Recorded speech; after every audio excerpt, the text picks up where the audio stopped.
Sino ba ang naghahangad ng masayang bakasyon? Hindi ba't lahat naman ay ito ang gusto? Ang inaakala kong tahimik na lugar ay meron palang ingay na magbibigay sa akin ng nakakakilabot na karanasan. Magandang araw po sa inyo, Sir Blair. Tawagin niyo na lamang po ako sa pangalang Elias. Isa po akong antingero at manunugis ng mga aswang. Meron po akong kaibigang manunugis rin na kagaya ko. Siya naman po ay si Magno. Dahil natapos namin ang misyon, nagpasya po siyang umuwi sa kanilang probinsya upang magsimula ng panibagong buhay. Pero nang mainip ako sa lugar namin, ay naisip kong bisitahin ang kaibigan ko sa baryo nila para sana magbakasyon at makasama siya. Kaya lang, natuklasan ko na meron palang lihim na itinatago sa akin ang kaibigan ko. Siya nga po pala, ang kwentong ibabahagi ko ay naganap taong 1990 sa probinsya ng Tarlac. Sisimulan ko po ang istorya ko sa panahon na nakipaglaban kami sa mga aswang na matiglaag nun. Ako po ulit si Elias. At ito ang aking kwento. Magno, sinikap ko siya tamaan ng buntot ng pagi para huminto sa ginagawa niyang pag-atake sa mga tao. Pero masyado siyang mabilis eh. Kaya natin to, Elias. Doon natin abangan sa ibaba ng bundok. Tsak nababagsak siya sa lupa dahil tinamaan ko siya ng palaso. Mukhang tama ka, Magno. Ayun siya, bilisan mo! Dahil nakikipag-unahan kami sa kapwa naming manunugis ng aswang, nagmistula kaming langgam patungo sa kinaroroonan ng bumagsak na matiglaag nun. Sila ang mga nilalang na mula sa mga sinaunang aswang na nagmula sa kultura ng mga Manobo.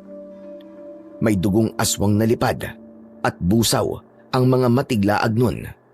Tulad ng mga busaw, mahilig silang kumain ng bangkay. Ngunit mas matimbang sa kanila ang laman ng mga buhay. Ang lahi naman ng matiglaag nun ay isinumpa na hindi kailanman magagamit ang kanilang bertud, maliban na lamang kung may dugo sila ng ibang lahi ng aswang, o di kaya naman ay marunong siyang gumamit ng itim na karunungan. Saka lamang siya magkakaroon ng kakayahang labanan ang kagaya kong antingero. Ang kaya lang nila ay magpalit ng anyo tuwing sumasapit ang kulay pulang buwan. Kagaya ngayon na malapit ng magbukan liwayway, saka sila sumasalakay sa mga tao. Bilang antingero at manunugis ng aswang, ito talaga ang pinakahinihintay naming mangyari, ang makita ang pagbagsak ng mga matiglaag nun. Anak naman ng putya, Tolo! Tinangay nila ang bumagsak na aswang! Hindi sila makakalayo. Kaya halika na, tumakbo na tayo! Bilisan mo! Hindi natin sila tatantanan! Dahil sa aking suot na kwintas na mutya ng musang, nagawa ko kagad na makaakyat sa puno para hampasin ang mga lumilipad na matiglaag nun gamit ang aking buntot ng pagi. Bumagsak ang mga ito sa lupa, kasabay ng paglapat ng aking mga paa sa damuhan. Agad kong pinalo ng buntot ng pagi ang kanilang katawan. Umusok ang kanilang sugat at namilipit sila sa labis na sakit. Habang si Magno naman ay panay ang pagpapakawala ng palaso sa ere. Pagsisisihan mo ito, Elias. Malalaman ito ng kapatid ko at papatayin ka niya. Narito lang siya. Tatandaan niya ito. Sige, tawagin mo siya. Nanggigigil lamang ako sa ginawa ninyong pagpatay sa buong pamilya ko. At bukod pa ron, bayad na rin ang ulo mo, hayop ka! Hindi mo ko mapapatay. Sa dami ng buhay na kinuha ninyo, Kulang pang kabayaran ng buhay mo. Kaya naman, tikman mo ang pait ng magiging kamatayan mo! Dahil sa bilis ko, hindi nito naiwasan ang bawat pag-atake ko. Panay ang sigaw ng aswang dahil sa sakit. Bawat hampas ng buntot ng pagi, mas lalo siyang nangihina. Dahil bawat latay nito sa katawan ng aswang ay bumabawas din ang kanyang lakas.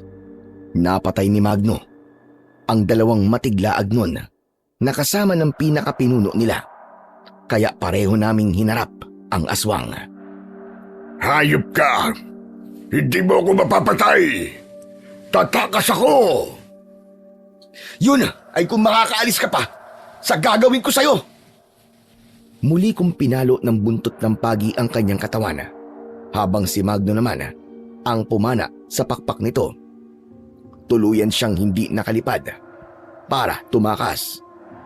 Uusal pa sana ito ng orasyon para talunin ang mga agimat ko. Ngunit naunahan ko na siya. Isang malakas na palo pa ng buntot ng pagi ang ginawa ko at tumama ito sa kanyang bibig. Bawat latay sa katawan niya ay umuusok ito. Habang ang ibang manunugis na antingero na kasama namin ay abala sa pakikipaglaban sa mga alagad nito. Kaming dalawa naman ni Magno ay nahirapan din sa pinuno ng mga matiglaag nun. Hindi sa lahat ng oras ay malakas ako. Hindi ko inaasahang tatama ang kalmot niya sa aking muka. Umusok din ang sugat ko, ngunit saglit lang. Lintik na yan! Tinamaan ako! Ano? Akala mo ba natatakot ako sa'yo? Ha, Elias? Nawalan pa ako ng balanse dahil muli niya akong inatake ng kalmot sa leeg. Dahil sa suot kong mutya ng musang, agad na naghilom ang mga sugat ko. Hanggang sa ang ginamit ko naman sa kanya ay ang aking medalyong Sator Coronados.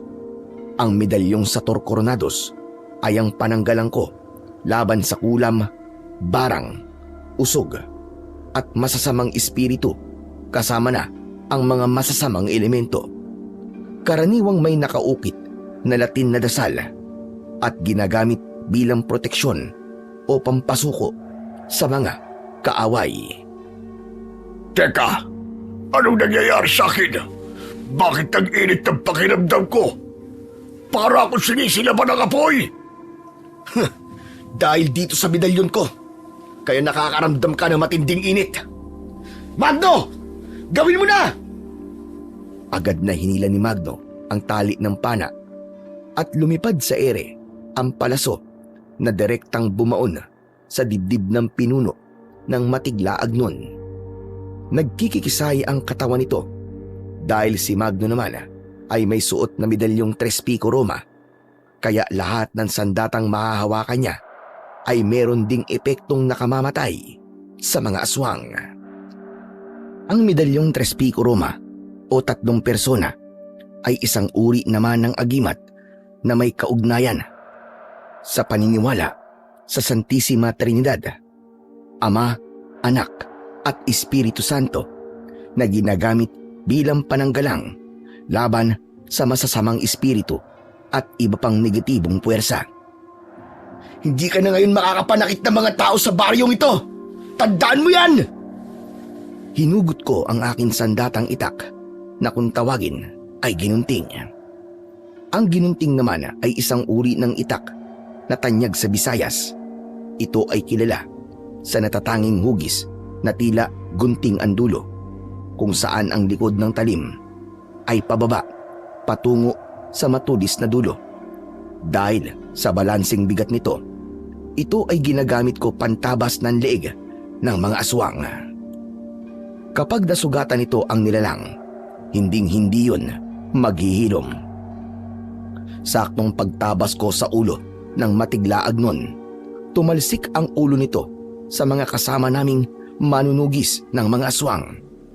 Isang panibagong karangalan ito para sa akin bilang isang malupit na antingero. Sikat na sikat ka na naman, Elias. Panlabing isang pinuno na ng mga aswang ang napapatay mo. Sama kita sa karangalan kong ito, Magno. O ano, Sigurado na ba ang bakasyon? Hindi na bakasyon to. Uwian na talaga ako. Hindi lang kami basta ang tingerong manunugis ng mga aswang. Binabayaran din kami ng mga tao para patayin ang mga aswang na gumagambala sa kanilang baryo. Kapag namatayan ng kaanak dahil sa aswang, mas malaki ang halaga ng perang natatanggap namin. Naalala ko noon, nang una kaming magkita ni Magno, iniligtas ko siya mula sa mga tambay na lasing. Ayon sa kanya, nabiktima raw siya ng illegal na recruiter. Ito yung mga taong nagpapaalis ng mga manggagawa papunta sa ibang bansa. Naibenta noon ng kaibigan ko ang alaga niyang kalabaw at konting mana niya sa lupa, kapalit ng trabaho nito sa ibang bansa bilang isang mananay. Huli na nang madiskubre niyang nabiktima siya ng taong pinagbigyan niya ng pera. Ang masaklap, iniwan siya sa Maynila nang walang anumang hawak na salapi. Mabuti na lang ng mga panahon na yon ay meron akong sinundan na aswang sa Maynila. Nakita ko si Magno at isinama ko sa baryo namin sa San Vicente. Tinuruan ko siyang makipaglaban sa mga aswang at ang perang kikitain namin ay ipinapadala namin sa pamilya niya upang hindi malaman ng mga ito na hindi naman talaga nakapag-ibang bansa si Magno. Pero ngayon, sapat na ang naipon niyang pera para makauwi sa kanyang probinsya sa Tarlac. Magno, paano? Susulat ka kagad kapag nandun ka na sa Tarlac. Oo naman pare. Siya nga pala. Maraming salamat Elias sa lahat ng tulong mo sa akin. Sus, magdadrama ka pa ba? Ayan nga, nag-iimpake ka na. Iiwan mo na talaga ako. Balang araw Elias, makakabawi rin ako sa'yo. Siya nga pala, ibabalik ko na tong medalyong Tres Pico Roma. Wag na Magno, sa'yo talaga yan. Para magamit mo kung sakaling may aswang sa lugar nyo. Walang aswang sa lugar namin Elias. Dito nga lang ako nakakita ng mga ganong klaseng nilalang O paano? Sigurado ka bang akin na lang talaga tong medalyon? Oo, sa'yo na yan pare. Minana mo pa kasi to sa yumao mong lolo Gaston. Mahalaga to para sa'yo Mahalaga ka rin naman sa akin Dahil para sa akin, hindi lang kita kaibigan, kundi isang kapatid. Kundi dahil sa'yo, baka patay na rin ako. Si Magno ang nagligtas sa buhay ko nung sinubukan kong magpakamatay gamit ang itak kong ginunting. Mabuti na lang at nakita ko nga si Magno. Biktima ng mga aswang ang mag-ina ko na malapit na sanang manganak sa panganay namin. Ito ang dahilan kung bakit naging manunugis ako ng mga aswang. Nagkataon naman na nagmula ako sa lahi ng mga antingero, kaya ito ang ginamit ko para tugisin ang mga kampon ng kadiliman. Sa ngayon, taglay ko ang 2 uri ng agimat, ang mutya ng musang at medalyong Sator Coronados. Meron din akong 3 uri ng sandata, liabe o nakel, buntot ng pagi at itak ko na halos kasing talas ng tare ng manok. Isang hampas ko lang sa talim nito, tiyak na putol kahit ang braso ng kalaban ko. Pagkatapos nga ng misyon namin ni Magno, tuloy na talaga ang pagluwas niya at maiiwan na naman akong mag-isa sa bahay ko na gawa sa kugon at kawayan. Kasalukuyang nag-iempake ng damit noon si Magno nang magkausap kami. Paano yan Elias? Kailangan ko na talagang umuwi. Magkakahiwalay na talaga tayo pare. Huwag ka naman magpaalam ng ganyan pare. Magkikita pa naman tayo, di ba? Hayaan mo. Kapag nainip ako rito, susunod talaga ako sa iron. Sabi mo yan Aasahan ko yan. Oo, may tatapusin lang ako sa lugar na to. Gusto ko rin naman magbakasyon Tsaka sabi mo maganda sa lugar nyo, di ba? Kaya dun muna ako magpapahinga. Susulitin ko talaga ang bawat araw ng pananatili ko ron. Tama-tama at ipapasyal kita. Tsaka maraming pananim na gulay at palay sa lugar namin. Tahimik dun.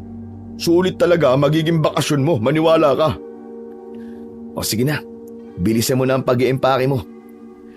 Pero kapag umalis ka na, tsak na maninibago ako rito. Hindi kasi ako sanay nang hindi kita kasama eh. Ako rin naman pare. Tsaka masaya talaga ako sa ginagawa natin. Basta pare, mag-iingat ka ron ha. Tsaka ang pera mo, itabi mo mabuti. Dahil marami ang mandurukot dito. Baka mabiktima ka na naman ng mga kawatan. Subukan nila. Ibabaon ko talaga sa katawan nila ang palaso ko. Itago mo mabuti ang pana mo. Baka may makakita. Magka-problema ka pa sa biyahe. Oo pare. Sanggol na palaso lang naman ito eh. Kaya hindi alata sa ilalim ng bag ko. Mabigat man sa loob, napayagang umuwi ang kaibigan ko. Hindi naman siya taga rito sa baryo namin sa San Vicente. Ilang taon din kaming nagkasama ni Magno at ito ang unang beses na magkakahiwalay kami. Inihatid ko pa siya sa terminal ng bus, pauwi sa kanilang probinsya sa Tarlac. Pagkatapos naming magpaalam sa isa't isa, ay bumalik kagad ako sa bahay. Sa unang araw, ay talagang nanibago ko sa pagkawala ng kaibigan ko.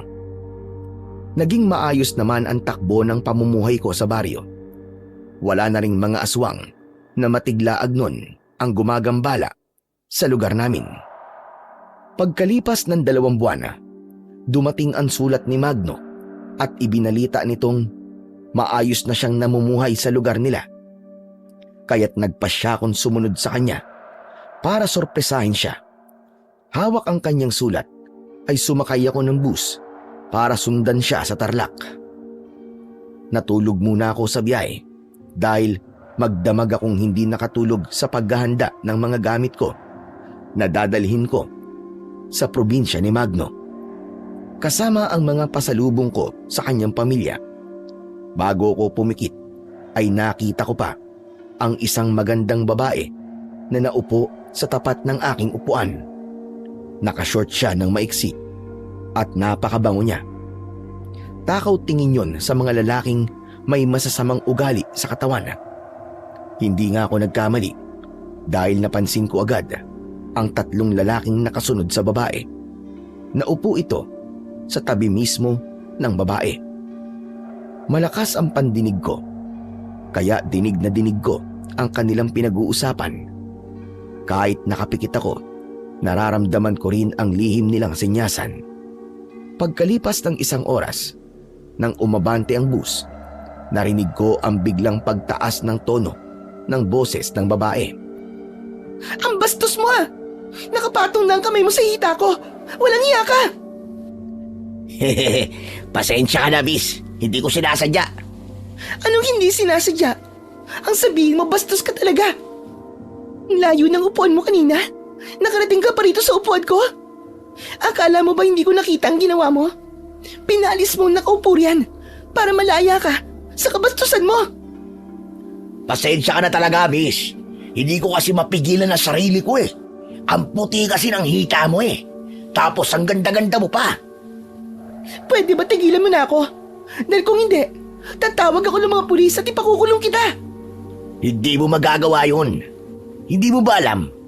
Pulis ang tatay ko at dating mayor. Wala akong pakialam. Alam mo, para talagang kilala kita eh. Hindi ko lang matandaan kung saan kita nakita. Huwag ka na nga magpalusot para lang malaya ka na makapambastos na babae. Tsaka, huwag mong dalhin dito sa bus ang asal kalye mo. Bumaba ka na nga. Aba, mataray ka pa lang talaga eh. Magpasalamat ka na lang dahil pinag-iinteresan ko kagaya mo.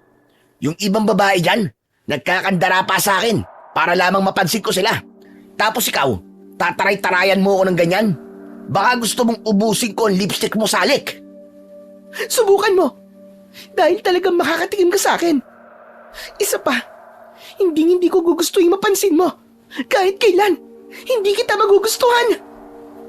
Teka, ano bang kinagagalit mo ha? Parang hinihipo lang naman ang hita mo ha.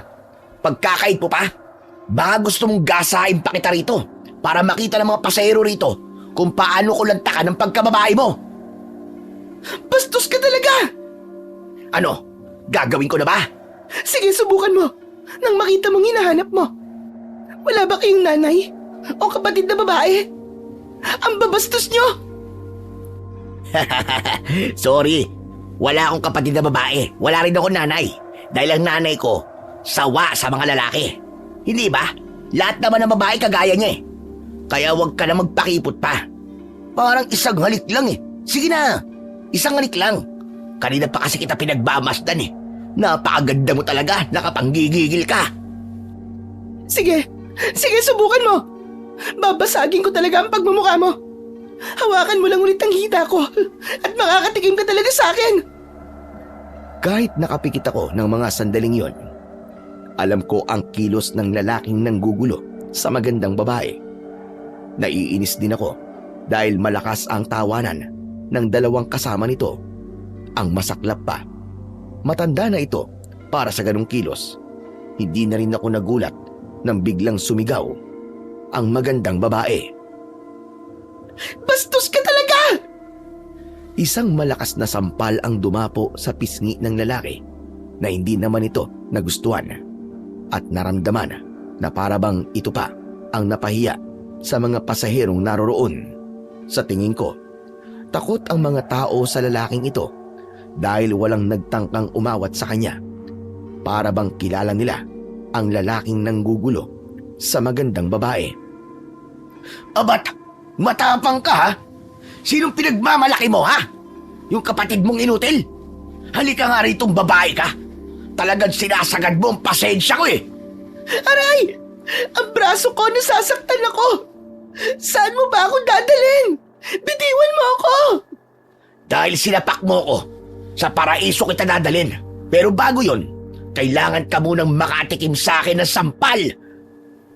Saktong pag-angat ng kamay ng lalaki, tumayo ako at sinalag ko ang kamay nito.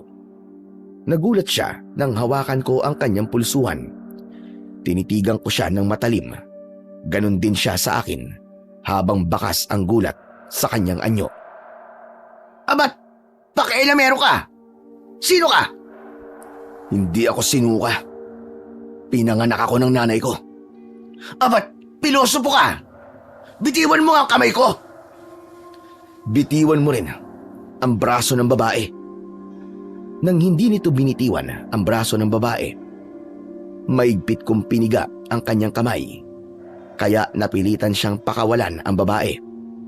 Naupo ang dalaga sa kanyang upuan habang hinahaplos nito ang kanyang brasong nasaktan. Hindi mo ba ako kilala, ha? Ako, kilala mo ba? Isa pa, ang babae, Brad, hindi sinasaktan. Minamahal yan. Kaya kung hindi ka marunong magmahal, umalis ka rito. Doon ka nababagay sa kulungan ng mga aso. Sabay tulak ko sa kanya, papalayo. Kaya't napabalya siya sa dalawa niyang kasama.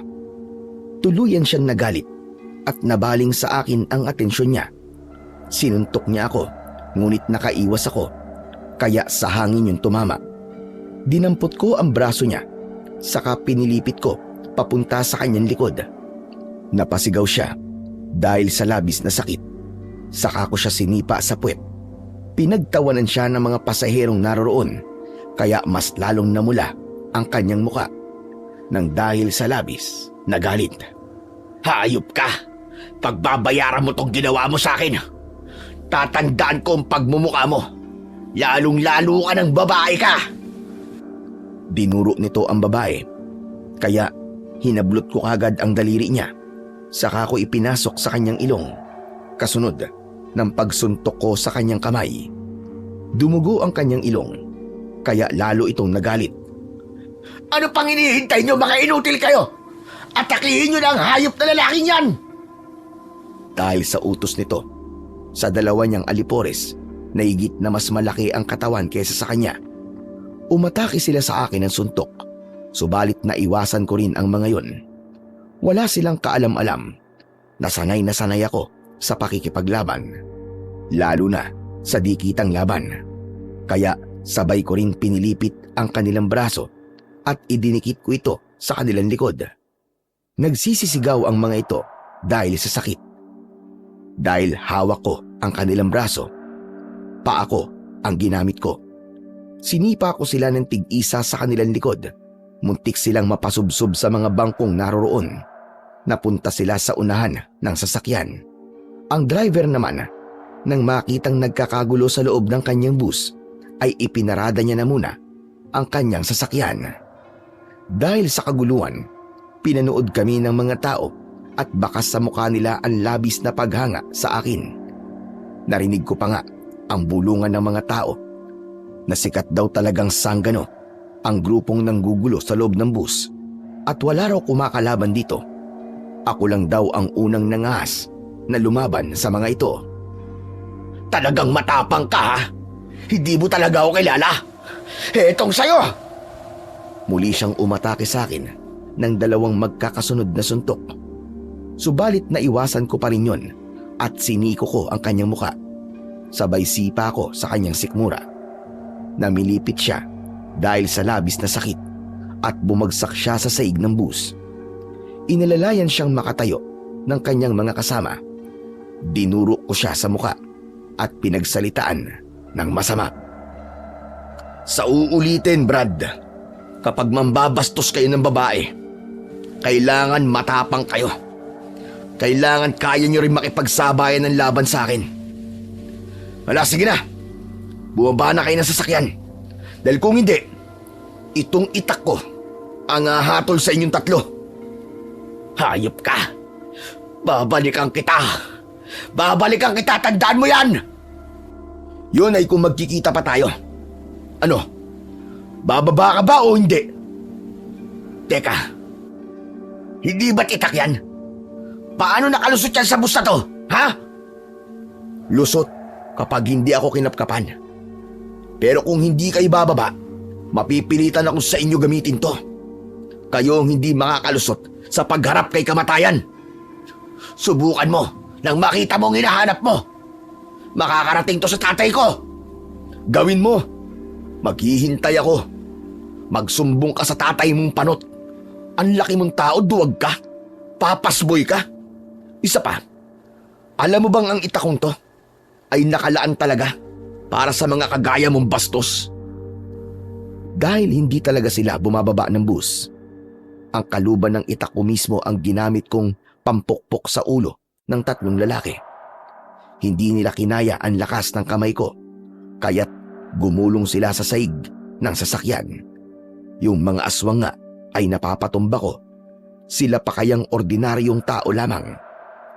Pero napansin ko na meron ding suot na kakaibang medalyon. Ang lalaki. Hindi ko lamang pinagtuunan ng pansin dahil marami na ngayon ang peking medalyon na nabibili sa kanto. Dahil sa takot ng tatlo, nagsiksikan sila sa paglabas sa pintuan ng bus. Nang mapatingin ako sa driver, nagpasalamat pa ito sa akin. Sinabi nitong hindi niya ako isusumbong sa mga pulis tungkol sa dala kong itak. Nagpasalamat din sa akin ang mga pasaherong naroroon dahil madalas daw talagang nanggugulo ang grupong yon sa mga babaeng kakaiba sa kanilang paningin. Nang tumapat ako sa upuan ng magandang babae, nginitian niya ako, ngunit iba ang naging reaksyon ko. Ikaw naman, miss, sa susunod na sasakay ka ng bus, piliin mong isusuot mo yung akma sa lugar na pupuntahan mo. Hindi yung magsusuot ka ng maigsing short tapos magagalit ka kapag binastos ka. Pambihirang buhay ito. Kaya ka nababastos dahil sa uri ng pananamit mo. Huli na, para bawiin ko pa ang mga sinabi ko. Nagpadala kasi ako sa galit. Ganito ako, kapag napuputol ang tulog ko, wala akong pakialam kung magandang babae pa ang kaharap ko. Baka sa mukha ng babae ang pagkapahiya, kaya hindi ko na lamang pinagtuunan ng pansin ang babae at naupo na ako sa upuan ko. Tinakluban ko na lang ng kulay itim kong jacket ang mukha ko at muli akong bumalik sa pagkaidlip. Narinig ko pa ang huling sinabi ng magandang babae. Antipatiko! Hindi naman pogi! Ang sama pa ng ugali! Napangiti na lang ako sa narinig kong yon dahil natitiyak kong hindi niya makakalimutan ang mga sinabi ko at madadala na itong magsuot ng maiksing short sa ganong pampublikong sasakyan. Samantala, sa kabilang dako naman sa bahay ni Magno, kausap niya si Lolo Pino. Hindi sila mapakali dahil ilang oras na ang lumipas ay hindi pa rin dumarating ang nakababata niyang kapatid na si Milen. Magno, sigurado ka bang ngayon daw ang dating ni Milen? Abay kanina pa tayo naghihintay sa pagdating niya. Hindi pa siya dumarating hanggang ngayon. Lolo naman, talaga matagal ang biyahe sa lugar natin. Dahil mabato ang kalsada lubak-lubak pa. Tapos kailangan pang punuin ang sasakyan bago umalis. Hay nako, dapat sana. Hindi na lang niya ipinaalam sa akin na uuwi siya ngayon. Hindi tuloy ako mapakali. Gusto ko na siyang makita. Miss na miss ko na ang apo kong yon. Kaya nga po, Lolo Pino, kumalma muna kayo. Baka lalong mapahamak si Milen sa ginagawa niyong yan Alam niyo naman po ang pamahiin sa lugar natin. Kapag nasa biyahe ang isa sa pamilya natin, ay bawal daw alalahanin nang hindi magkaproblema. Oo na. Hindi na ako mag-aalala. Ang mabuti pa po, maghintay na lamang tayo rito. Baka mamaya lang po dumating na siya. Pagkalipas ng 2 oras, ay dumating na nga sa wakas si Milen sa bahay ni Magno. Ngunit hindi nakangiti ang kanyang kapatid. Nakasimangot ito at ibinagsak pa ang dalambag sa upuan na gawa sa kawayan. Oh, Milen, ano nangyari dyan sa mukha mo? Bakit ganyan ka? Kasi naman kuya, nakakainis yung lalaking nakasakay ko sa bus kanina. Napakayabang niya. Hambog! Oh, ang puso mo. Kabago-bago mong dating sa probinsya natin Yang kagad ang isasalubong mo sa amin. Kasi naman Kuya Magno, ngayon na nga lang ako umuwi sa probinsya natin. Makakasagupa ko pa ang antipatikong hambog na lalaking yon. Maalala ko nga lang, ay talagang kumukulo na ang dugo ko.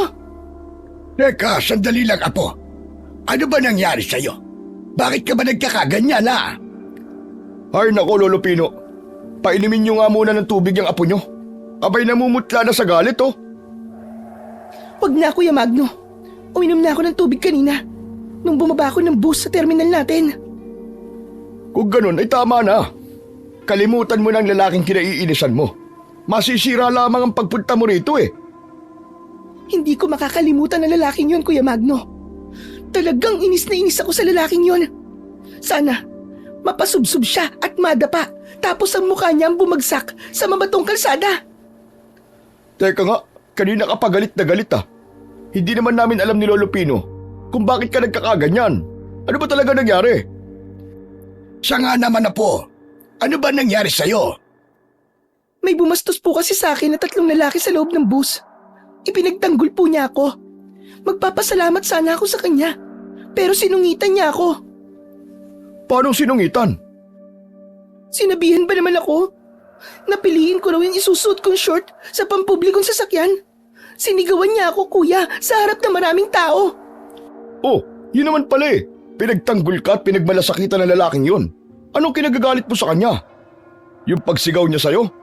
Abay natural lang yun dahil galit siya. Dapat nagpakumbaba ka na lang at humingi ng pasensya. Siya nga naman apo. Nakakaya naman dun sa lalaking tumulong sa'yo. Teka nga. Kakampi ko po ba kayong dalawa o kaaway? Milen, ang sa amin lang naman ni Lolo Pino, may utang na loob ka sa lalaking yon. Kahit na. Nakakainis siya, Kuya Magno. Napahiya kaya ako. Magpasalamat ka pa rin sa ginawa niya. Pero kuya, anong dapat kong ipagpasalamat sa kanya? Ipinahiya niya ako sa mga pasaherong naroroon. Pwede naman niya akong pagsabihan ng mahina Ay nako, hindi ka talaga marunong tumanggap ng pagkakamali. Ano nga ba talagang nangyari? At ganyan na suot mo?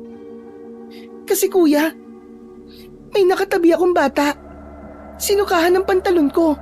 Wala akong dalang damit, kaya heto, ginamit ko ang short ko na pantulog.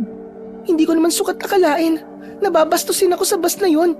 Tapos, nakasakay ko pa ang antipatikong yon. Milen, tama ang sinabi ng lalaking yon.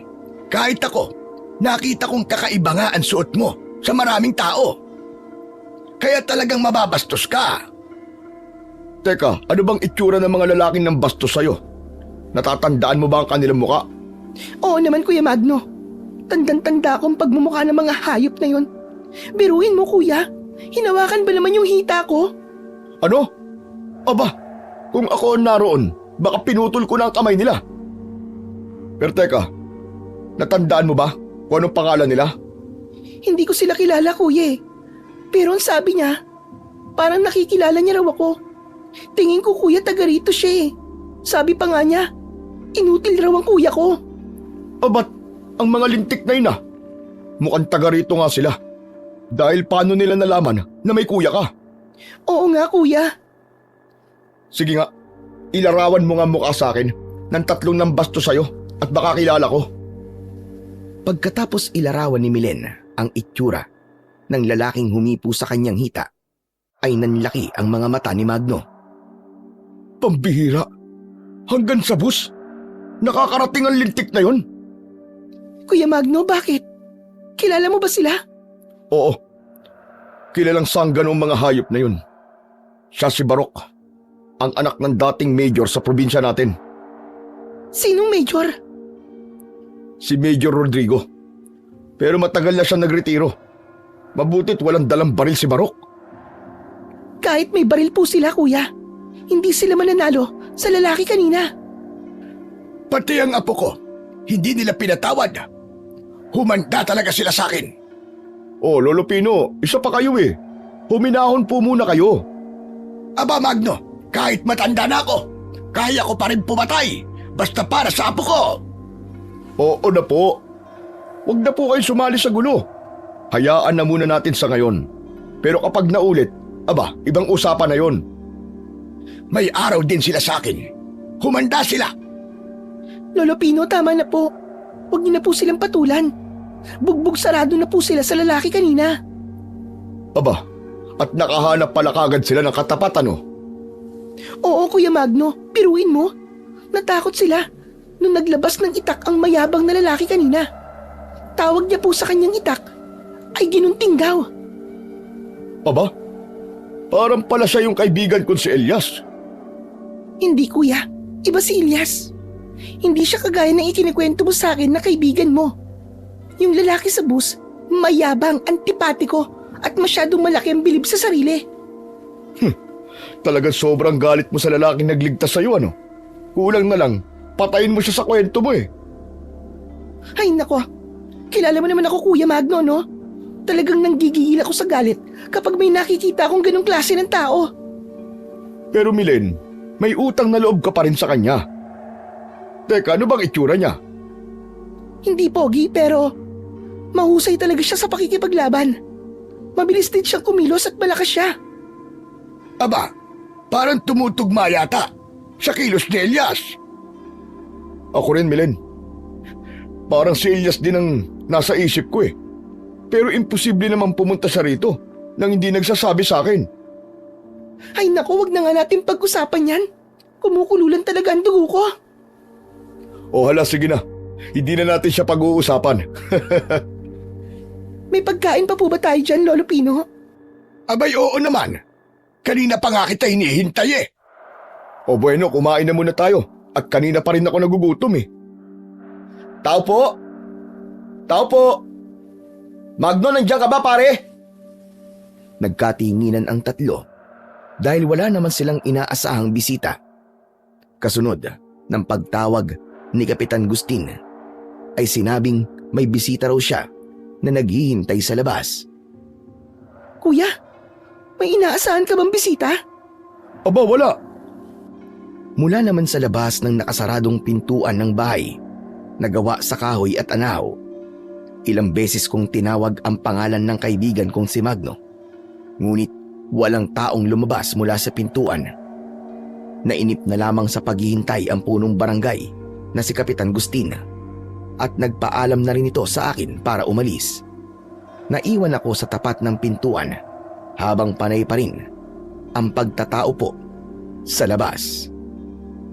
Ibinaba ko muna sa lupa ang 2 lata ng biskwit na pasalubong ko sa pamilya ng kaibigan ko. Saka ko iniayos sa balikat ko ang bag ko. Muli akong tumawag sa pangalan ni Magno. Magno? Tao po! Nariyan ka ba? Si Elias to! Nang banggitin ko ang pangalan ko, ay saka lang ako nakarinig ng yabag ng mga paa mula sa loob ng bahay. At pagbukas nga ng pinto, si Magno ang bumungad sa akin. Napasigaw ito dahil sa labis na tuwa at tumakbong papalapit sa kinaroroonan ko. Elias! Pare, ikaw nga! Diyos ko, pare! Butit pumunta ka! Oo, tol. Ako nga to. Teka, bakit ba narito ka? Ano pa nga ba? Di magbabakasyon. Naku, tama-tama ang lugar na napili mo, pare. Halika, pumasok muna tayo sa loob ng bahay. Naku, pasensya ka na. Maliit lang ang bahay ko. Tsaka yung usapan natin, ha? Baka madulas ka. Mabuko ako. Oo na. Hindi ko naman nakakalimutan yun eh. O paano, tara na sa loob.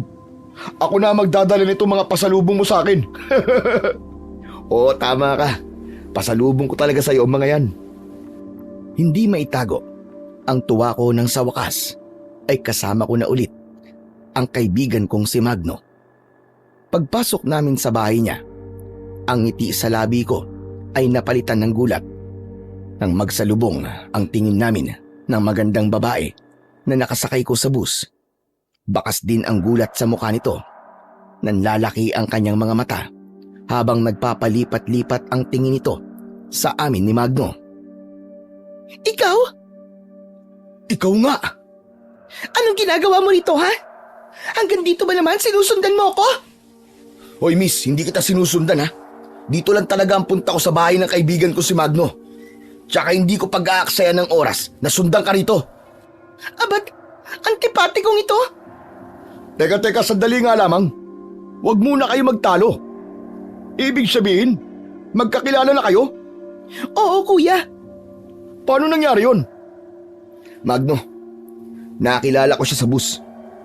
Kuya Magno, ano ka ba? Siya yung ikinikwento ko sa'yo. Siya yung lalaking walang niya. Nakakabwisit. Dito pa talaga kami magkikita na lalaking yan?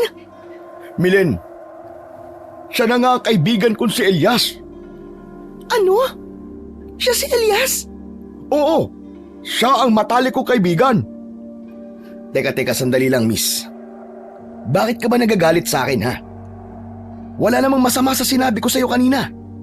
Pinagsabihan lang naman kita dahil talaga namang hindi akma ang suot mo sa ganong klaseng lugar. Kahit na, wala ka pa rin karapatan na pakialaman ang suot ko. Hindi mo nga alam ang dahilan kung bakit ganun ang suot ko. Kung makapagsalita ka kanina, dinaig ko pang nakapatay ng tao.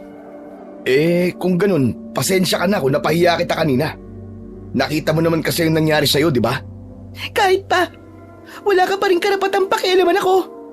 Milen, tama na. Bisita ko si Elias. Ayos lang ako, Magno. Hindi lang kami nagkakaintindihan ng kapatid mo. Mabuti alam mo. Elias, pasensya ka na sa kapatid ko ha. Hayaan mo na lang siya. Huwag mo na lang patulan. Palaging tama ang babae. Hindi tayo mananalo sa kanya. Kuya Magno, nakakainis ka naman eh. Tama na yan, Milen. Bisita natin si Elias. Kaya halika na. Sumama ka na lang sa akin sa kusina. Kumain na tayo at iwan na muna natin sila rito para makapag-usap silang dalawa. Mabuti pa nga po.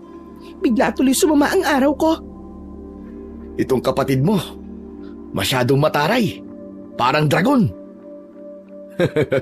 Hayaan mo na, Elias. Ganyan lang siya dahil hindi naging maganda ang una niyong pagkikita.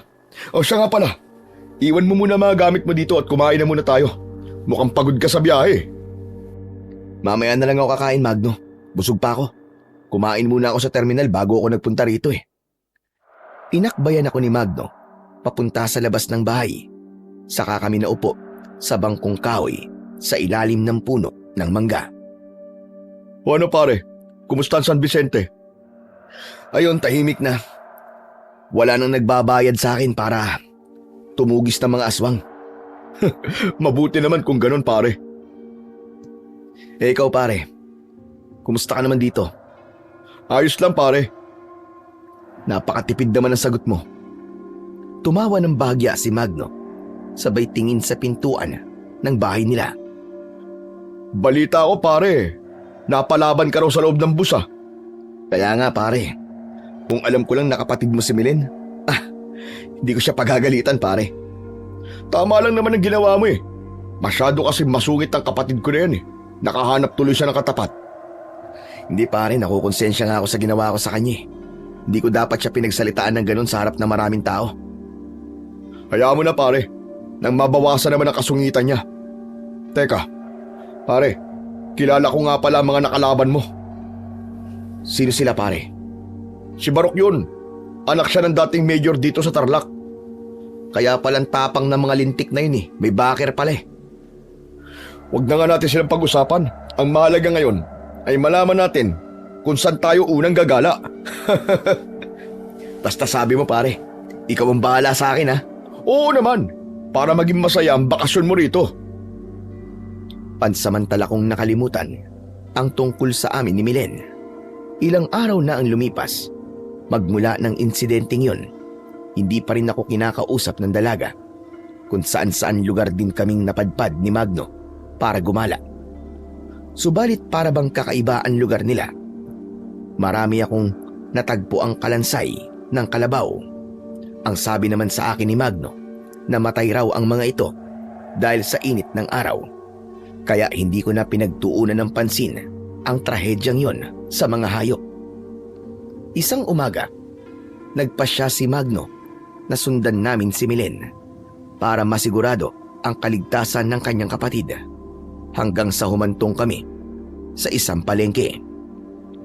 Tumigil kami sa pagsunod kay Milen at tumambay kami sa isang sulok ng palengke kung saan ay nakikita pa rin namin ang dalaga. Dala ko lang noon ay ang liabi ko. Iniwan ko muna ang itak ko dahil tiyak na agaw pansin lang yon kung dadaling ko pa yon sa gitna ng palengke. Maya-maya pa ay nakita ko ang isang pamilyar na lalaki. Muling nag-cruise ang landas ni Milen at Barok. Kasama nito ang 8 nitong tauhan. Pinaligiran nila si Milen na agad ko namang ikinabahala. Pare, mukhang mapapalaban tayo ah. Ayan na naman ang mga asungot. Ayaw ko na sanang palakihin pa ang gulo eh. Kaya lang, talagang sinusubuan ako ng tadhana. Tara, lapitan natin. Hinila ko si Magno na halos ayaw pang kumilos sa kinatatayuan nito. Kilala raw na sanggano ang pangkat ni Barok. Baka raw marami ang mapahamak. Pero dahil mapilit ako, napilitan din siyang sumunod sa akin. Hoy, hindi ba't ikaw yung babae sa bus, ha? Sabi ko na nga ba't talagang kilala kita eh. Ano ba? Bitiwan mo nga ang braso ko! Huwag ka na magpakipot pa. Wala nang lalaking ipinagmamalaki mo. Sino nagsabi sa'yo na wala ako rito, ha? Sabay silang napalingon sa gawi ko nang magsalita ako. At sino ka naman pakialamero ka, ha? Teka, ikaw nga. Ikaw yung lalaking nakialam sa amin sa bus. Mabuti naman at natatandaan mo pa ako. Kaya naman bitiwan mo na ang braso ni Milen. Ganyan ka ba talaga kalakas para manakit ng tao sa gitna ng palengke, ha? Talaga bang wala ka ng pinipiling lugar? Ito ang lugar ko at teritoryo ko to. Mga kasama, nakikita niyo ba ang taong yan? Siya lang naman ang nakialam sa akin sa bus. Ang tapang mo, ah. Duwag ka naman sa labanan. Sino ka ba sa inaakala mo? Ako lang naman si Elias. Alam mo, hindi ako nagpapatalo. Hindi mo rin ako masisindak. Kahit nasa loob pa ako ng teritoryo mo, hindi ako paninindigan ng balahibo sa'yo. Dahil naniniwala ako na kung nasan ako nakatayo, yun ang teritoryo ko. Abat, talagang inuubos mo ang pasensya ko, ah. Binitiwan ni Barok ang braso ni Milen. Sa kanya ko hinarap. Iginala ko naman ang paningin ko at pasimple kong isinuot sa kamay ko ang liabi ko o nakel. Hoy kayo! Manood kayo! Ipapakita ko sa inyo kung paano ko patitiklopin ang mga taong ito. Hindi kayo dapat paapekto sa pananakot nila. Kailangan lumaban kayo, kagaya ng gagawin ko ngayon. Ah, ganun pala ha? Agad na sumuntok si Barok sa akin na mabilis ko namang naiwasan at hinawakan ko ang kanyang pulsuan at mismong kamao niya ang ginamit kong pansuntok sa mukha niya. O ano? Bakit mo naman sinusuntok ang sarili mo? Pambihira ka oh. Hayop ka. Pagbabayaran mo to. Muli siyang umatake ng suntok sa akin. Ngunit mabilis kong naiiwasan ang mga yon. Bawat suntok ko, gamit ang kamaong may nakil, ay yumayanig ang kanyang katawan. Samantalang si Magdo naman ay nakipagsabayan na rin sa mga alagad ni Barok. Nahagip pa ng paningin ko ang ginawa ni Milen sa lalaking napabagsak ni Magno. Pinompiang niya ito sa ulo gamit ang kasirola sa isang karinderya. Nang humarap ang lalaki para sana atakihin ang dalaga, mabilis akong lumukso at pinompiang ko rin ito gamit ang aking mga palad. Dito na siya bumagsak sa lupa. Akmang haharap sana ako kay Barok nang sakalin niya ako sa leeg ko gamit ang kanyang mga braso. Dahil nasa likod ko siya, siniko ko ang sikmura niya, kaya bumaloktot ito dahil sa labis na sakit.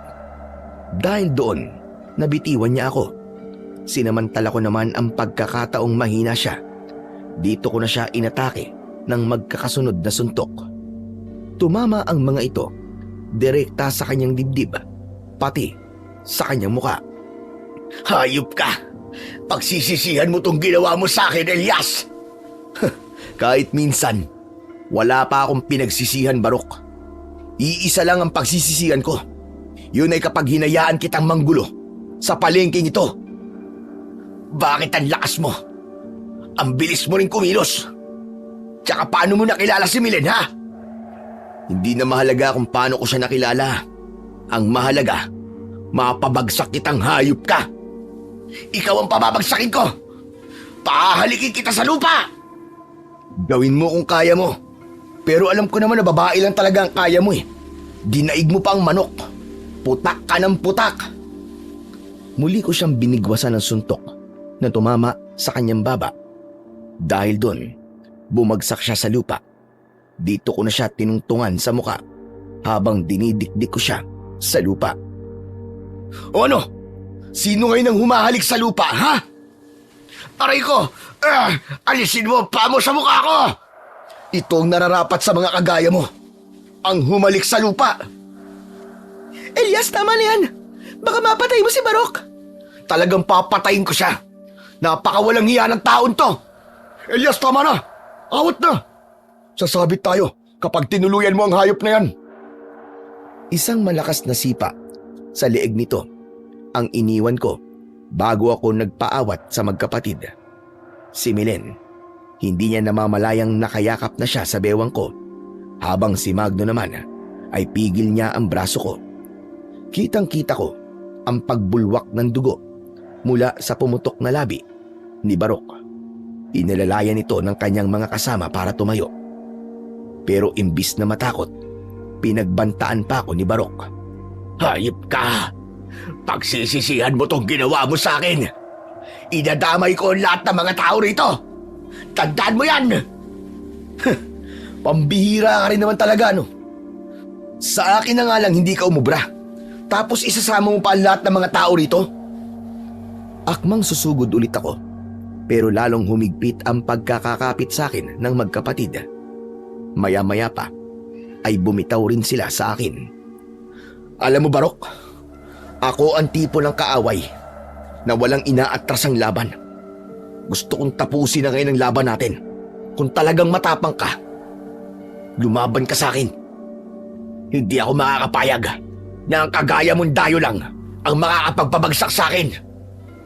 Mapapahiya ka sa akin, Elias. Mapapahiya ka! Kaya rin kitang ipahiya sa harap ng mga tao kahit magtulong-tulong pa kayo ng mga kasama mong asungot. Huwag mo akong gagalitin. Pinagbigyan lang kita. Hindi mo alam kung sino ang binabangga mo. Wala akong pakialam kung sino ka. Galingan mo na lang kung ayaw mo mapahiya. Wag na wag mong guguluhin si Milen. Kahit ng mga tao dito, dahil kung hindi, ako ang makakalaban mo. Anong sabi mo? Naghahanap ka talaga ng gulo, ha? Sige nga, pagbibigyan kita. Muling lumipad ang suntok ni Barok. Ngunit sinalubong ko ito ng suntok ko. Napasigaw ito dahil tumama sa kamao niya ang nakil ko. Sa laban, hindi puro tapang ang pinapairal. Dapat marunong ka ring lumaban gamit ang taktika kung paano mo maiisa ng kalaban mo. Ito pa ang para sa'yo! Sa pagganti ko ng suntok dito, tinamaan ko siya sa kanyang tagiliran. Alagang napaigik ito dahil sa labis na sakit. Samantalang si Magno, wala na ring awat-awat. Nakipagpambuno na rin ito sa ibang mga alagad ni Barok. Walang hiya ka! Hindi kita tatantanan, tandaan mo yan! Sige mga alagad ko! Balatan niyo siya ng buhay! Mula sa sulok ng palengke, ay hindi ko inaasahan na marami pa pala siyang mga tauhan. Ngumisi ito ng nakakaloko at umatras. Hinayaan niyang pagtulungan ako ng mga tauhan niya. Ipakita mo sa akin ngayon ang tapang mo, Elias! Anak ng putya! Magno, ilayo mo muna rito si Milen! Oo, Elias! Inilayo nga ni Magno si Milen, ngunit hindi sila tuluyang umalis. Tumabi lang sila at pinanood nila ako kung paano ako makipaglaban. Kabisado na ni Magno ang ugali ko at alam niyang kaya ko ang mga kalaban ko. Kaya kampante ito sa isang tabi. Hindi talaga ako naghahanap ng gulo. Pero kung ipipilit nyo, pagbibigyan ko kayo. Hindi talaga ako umuurong sa laban kahit kailan. Doon na nga nagsimula ang bakbakan. Hindi ko rin alam kung paano ko nagagawang iwasan ang sabay-sabay nilang pag-atake sa akin. Agad ko silang nagantian ng sipa at sabay silang bumabagsak sa lupa. Halatang natakot sila dahil mas lamang ako sa kanila. Nakipaglaban ako sa mga tauhan ni Barok. Pulido rin ang mga kilos ko. Para bang otomatikong gumagalaw ang katawan ko at umaangat ang kamao ko para suntukin sila. Mabilis din akong makatunog sa bawat atake nila at agad kong nasasalubong ng kamao ko ang kamao nila. Kaya sa huli, nakagulong sila sa lupa habang sapo ng kanilang palad ang bahagi ng kanilang katawan na nasaktan ko. Huling umatake sa akin si Barok. Galit na galit ito habang pabalang ang pagsuntok sa akin. Doon ko na siya inatake ng malakas na sipa. Magkakasunod yun na tumama sa kanyang muka. Bumagsak siya sa lupa at dito ko na siya hinawakan sa buhok. Iniangat ko ang muka niya at iniharap ko ito sa mga tao. Muli ko namang nakita ang suot niyang medalyon. Simula ngayon, wala ka nang guguluhin mga tao rito, ha?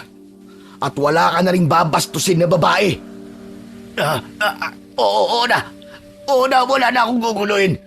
Bitiwan mo na ang ulo ko. Tama na, nasasaktan ako. Nang bitiwan ko ang buhok niya, ay tumayo ako. Pagtingin ko sa paligid, ang dami palang nanonood sa akin. Maya-maya ay may pumito mula sa sulok ng palengke. Nagkagulo ang mga tao sa biglang pagdating ng mga pulis. Kami naman, nina Magno at Milen, tinulungan kami ng mga tao na dumaan sa likod ng palengke, kaya nagawa naming makaalis sa lugar na yon. Hinawakan ko kagad ang kamay ni Milen at tumakbo kami papunta sa bahay nila Magno. Pagdating namin doon, nakita namin si Lolo Pino at nagulat ito sa itsura namin. Jesus Maria Joseph na mga batang ine! Ano nangyari sa inyo? At ganyan ang mga itsura ninyo! Lolo Pino, saka na lang po kami magpapaliwanag. Kailangan po muna namin pumasok sa loob. Aba bakit ba? Sino ba humahabol sa inyo? May mga pulis po na umahabol sa amin eh. Lo, itago niyo po muna kami. Hindi na nga nagtanong ang matanda At kagad na pinapasok kami sa loob ng kanyang bahay, mabilis din itong isinara ang kanyang pintuan at mga bintana.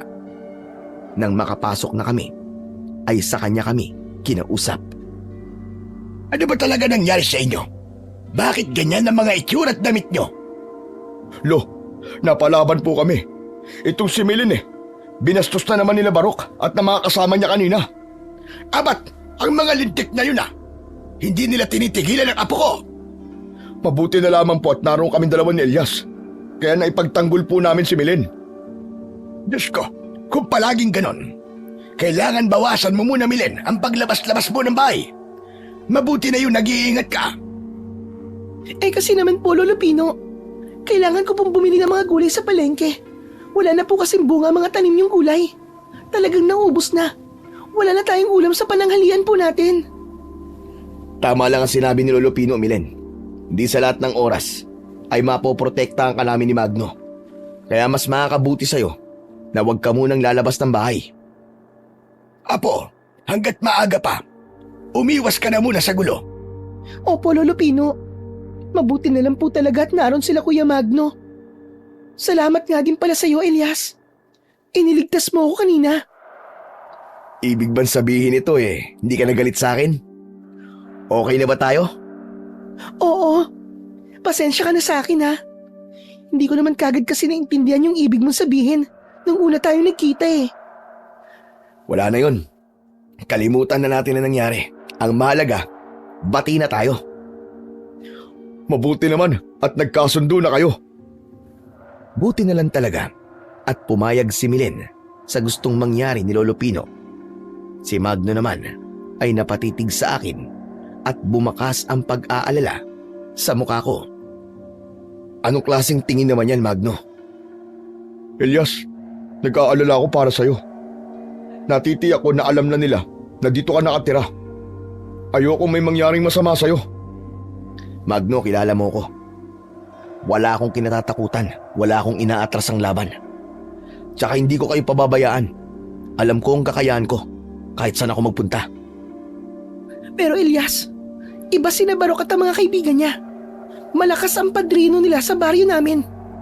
Kung nakilala ko lang kagad siya, baka umiwas na lang ako kaysa mapahamak naman sila Lolo Pino at Kuya Magno. Tama lang na naging matapang kami, Lin, para hindi sila masanay na bastos-bastusin ka. Tamang sinabi ni Elias, Apo. Walang mali sa ginawa mo. Kaya lang, hindi ko talaga maiwasan ang hindi rin mag-alala. Huwag po kayo mag-alala, Lolo Pino. Hindi ko hahayaang mapahama kayo. Tsaka sila ang dapat na matakot sa atin. Hindi tayo matatakot sa kanila dahil wala tayong kasalanan sa kanila. Sana lang natakot si Barok sa ginawa mo, Elias. Para hindi niya na tayo guluhin. Kahit tumigil siya sa panggugulo sa atin, kailangan pa rin natin mag-ingat. Hindi tayo dapat magpakampante. Nangihinang napaupo si Lolo Pino sa bangkong paharap sa aming upuan. Saka napatitig sa akin at sa suot kong medalyon ng Sator Coronados. Pagsapit ng gabi, habang nakahiga ako sa aking katre, hindi sinasadyang narinig ko ang pinag-uusapan ni Lolo Pino at Magno. Wala silang kaalam-alam na malakas ang pandinig ko dahil sa suot kong mutya ng musang. Sa palagay ko, Magno, kailangan na nating humingi ng tulong sa kaibigan mo. Nakita ko ang medalyong Sator Coronados sa leeg niya at natitiyak kong nanggaling siya sa mataas na uri ng mga antingero. Manunugi siya, tama ba? Lolo Pino, kagaya po ng sinabi ko sa inyo kahapon, malakas talaga siyang antingero at malupit na manunugis ng mga aswang sa baryo nila. Alam ko. Pero bakit ayaw mo sabihin sa kanya ang totoong nangyayari dito sa baryo natin? Dahil sa loob po ng 10 taong pakikipaglaban niya sa mga aswang. Ngayon lang po siya nakaranas ng bakasyon Ayoko pong masira ang pagkakataon na yun para sa kanya. Pero anong gagawin natin? Wala po tayong gagawin, Lolo. Akala mo ba, hindi niya matutuklasan ang tungkol sa problema natin dito sa baryo? Gusto mo bang magalit siya kapag sa iba pa niya nalaman yon? Basta po, Wala kayong sasabihin sa kaibigan ko. Nakakahiya na po sa kanya eh. Hay nako, ikaw ang bahala. Ngunit wag mo sanang kalimutang siya lamang ang makatutulong sa atin. Isang biyaya ang pagkakapunta niya rito, Magno. Dahil isa siyang mahusay na antingero. Pagkakataon na nating makalaya mula sa mga mababangis na nilalang na gumagambala sa ating baryo. Sapat na po yung mga naitulong niya sa akin. Ayoko na po siyang madamay sa problema natin. Hindi ko na narinig na nagsalita pa si Lolo Pino hanggang sa dinalaw na rin ako ng antok at agad nang nakatulog. Kinabukasan, umalis ako ng maaga upang alamin kung ano ang problemang kinakaharap ng maglolo. Tigang ang lupa at walang nakatanim na palay sa bukid. Kabaligtaran sa mga sinabi sa akin ni Magno. Bakit itinago niya sa akin ang bagay na to? Teka, sa bandang yun, maraming tao. Parang may pinagkakaguluhan sila. Malalaki ang hakbang ng aking mga paa na nilapitan ko ang mga tao. Nakita ko na merong isang kalabaw na nakahiga sa lupa. Hinawi ko ang mga tao at nakiisyoso ko sa kanila. Tumambad sa paningin ko ang isang patay na kalabaw. Butas ang tiyan nito at ganun din ang leeg ng kaawa-awang hayop. Nakuyom ko ang aking mga kamao at hindi ko inalis ang tingin sa brutal na sinapit ng kalabaw. Ang ganitong eksena ay alam ko na kung ano ang ibig sabihin. Kagagawa nito ng isang malakas na aswang. Hindi ako maaaring magkamali. May aswang nga sa baryo ng kaibigan ko. Pero bakit inilihim niya to sa akin? Para namang hindi niya ako kaibigan. Saktong aalis ako sa lugar na yon, ay narinig ko ang boses ni Lolo Pino at Magno. Elias, nandito ka lang pala. Anong ginagawa mo rito? Lolo Pino, kayo po pala. Teka, nakita mo na ba ang sinapit ng kalabaw? Opo. Talagang hindi sila titigil hanggat hindi nauubos sa mga kalabaw sa baryo namin. Tigang na ang lupa namin dahil wala na kaming nagagamit na katulong sa pagsasaka sa palayan. Nahuli kong pinigilan ni Magno si Lolo Pino na magdetalye ng tungkol sa problema nito. Napatitig naman ako sa kaibigan ko at talagang sumama ang loob ko. Pakiramdam ko, hindi siya nagtitiwala sa akin. Kaya naman, dali-dali akong umalis sa lugar na yon. Hinabol naman ako ni Magno. Tol! Tol, sandali lang, Tol! Tol! Mag-usap muna tayo! Bitiwan mong braso ko, Magno. Gusto ko nang umuwi. Ano ba nangyayari sa'yo? Bakit ka ba nagkakaganyan? Galit ka ba? Sino matutuwa, Magno? Hanggang ngayon ba, hindi mo pa rin ako kilala? Malakas ang pandinig ko. Ganon din ang pakiramdam ko. Alam ko kung ano ang itinatago mo sa akin. Pasensya ka na, Tol, kung naglihim ako sa'yo. Ayoko lang naman kasi na masira ang bakasyon mo eh. Sa palagay mo ba'y matatahimik ako kung may ganito ka palang problema? Pambihira ka naman, Tol, oh. Akala ko ba magkaibigan tayo? Bakit naglilihim ka sa akin? Para na kitang kapatid, Magno. Higit pa sa magkaibigan ang turingan natin sa isa't isa. Kaya dismayado ko sa mga natuklasan ko. Paano? Nahihiya na kasi ako sa mga ginagawa mong pagtulong sa akin eh. Kaya hindi ko masabi-sabi sa'yo eh. Itong paglilihi mo sa akin, hindi ba't itong nakakahiya, ha? Magno, karamay mo o sa problema mo. Magkasama nating haharapin ang mga aswang sa baryo nyo. Pasensya ka na talaga, Elias. Magno, sabihin mo sa akin kung anong uri ng aswang ang gumagambala sa lugar nyo. Si Lolo Pino ang mas nakakaalam tungkol sa mga aswang. Hayaan mong ipaliwanag ko sa'yo, Elias.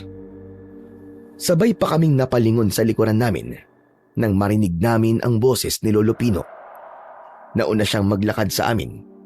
Pagdating namin sa bahay ay pinag-usapan namin kagad ang tungkol sa mga aswang.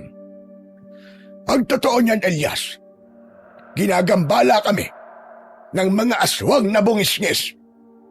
Ano ho? Aswang na bungis-ngis? Tama ka. Sila ang mga nilalang na madalas na kumakain sa mga kalabaw namin dito. Sila rin ang dahilan kung bakit apektado ang mga magsasaka sa baryong ito. Kaya po ba maraming tigang na lupa? Oo. Tanging ang kalabaw lang namin ang katulong namin sa pag-aararo ng lupa.